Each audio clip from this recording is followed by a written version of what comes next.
ركز معايا وانت داخل تسمع الفيديو. لايك، سبسكرايب، تابع القناة اول باول عشان تشوف كل جديد.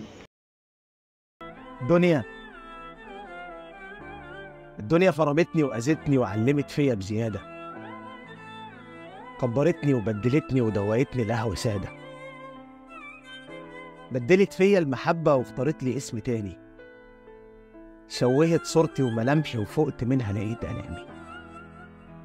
دنيا أصعب ليها عليا ومصطداني وسايقة فيها، عايزة تعمل زي واحدة بترضيها دموع عينيها، بس عارفة إني طيب وإني عادي مش مثالي.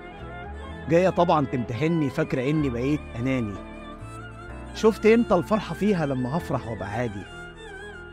كل حاجة بقت مجرد وقت عدى وفات قصادي. مش هتيجي عليا يعني وتراضيني وأعدي بيها، ده اللي ممكن هاخده منها ضربة تانية أعيش عليها. قطعتني وبهدلتني ووزعتني رخيص وسايب، حتى لما جريت قصادها كنت بجري بدون قرايب. فاعمل ايه للدنيا لما ألقى منها الحق عادي؟ كل حاجة سعيت عشانها نكدتني بيتها. بجري واهرب وابقى سامع كل حاجة معاها ماضي، ثم بهرب تاني وارجع ألقى نفس الشخص فاضي. تفتكرني الدنيا لعبة وتحاربني سلاح لفارس. امتى كنت بشوفها دنيا لما ممكن فيها مارس؟ دنيا صعبة، دنيا صعبة ومش مجرد ذكرى شايلة يوم وفات. هتصاحبها هتلقى نفسك راضي تطلع من حياتك. دنيا ثانية وكله زايل، كله ماشي وكله بايع.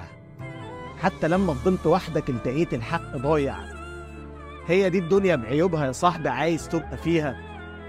بره عني الدنيا أصلا وانت جايز تبقى ليها. أما عني ما عادش نافع أمشي فيها ووطي راسي. لو مشيت هنساك يا صاحبي، وانت برضه هتبقى ناسي.